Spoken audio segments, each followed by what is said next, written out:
rubbing on my teacup. September, part 1.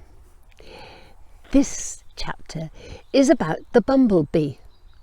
We're into September already and the hedges are being cut, and you might hear the farmer doing that as I read. But everything is not what it seems in Oak Meadow. There is still the echo of the soft sound of summer as the bumblebees go from flower to flower. But don't be deceived. The bumbles will not be taking food back to their nests. The nests are empty now and are beginning to rot. Bumblebees are massed all over Oak Meadow, visiting the startling blue flowers and the purple flowers behind me. And once they find a good source, they will visit over and over again in their bid to survive. But the big bees that I saw going from flower to flower were not workers collecting pollen and nectar to feed their grubs, or to store food for the winter like the honeybees do. These were the new queens, and there were some drones. And you might be surprised to know that all the workers and the old queens are dead or dying. The new queens must feed as quickly as they can and get fatter and fatter. They must then mate, and then all the males will die. They will not survive the winter. So, if you see a bumblebee today, it will be a young queen, and she will be feeding up to a heavy weight for a bumblebee, and then she will hibernate. Already the big bumblebees have reached a good weight and have gone underground. Soon they'll all be underground. Only the young queens survive the winter, and to do this they dig holes in the soil. But the hole the queen digs is only a few centimetres down, and what if it freezes?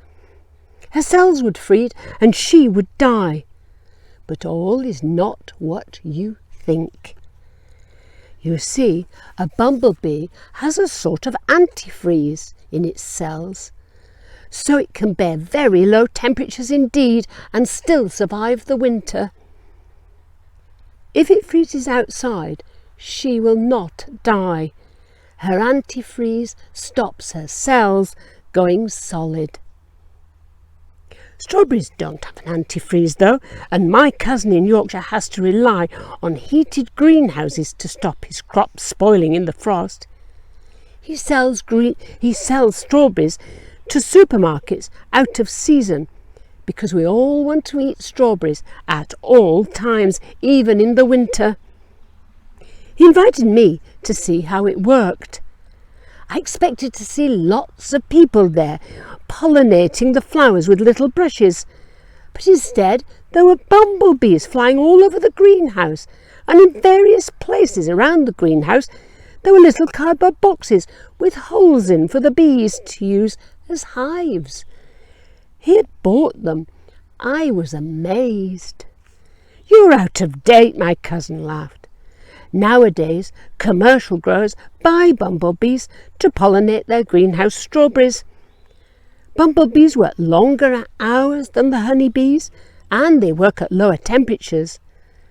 They're also much better at pollinating than honeybees because they carry more pollen and they give strawberries a much plumper shape. If you grow strawberries, have you sometimes noticed an odd-shaped one? Maybe dented on one side? Well, that means that the bumblebee hasn't visited.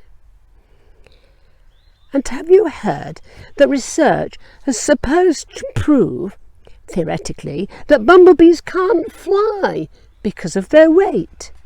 Well, they can fly, but surely they cannot defy science. Well, I've come to believe anything of the super bumblebees. They're not as bumbling as they might seem.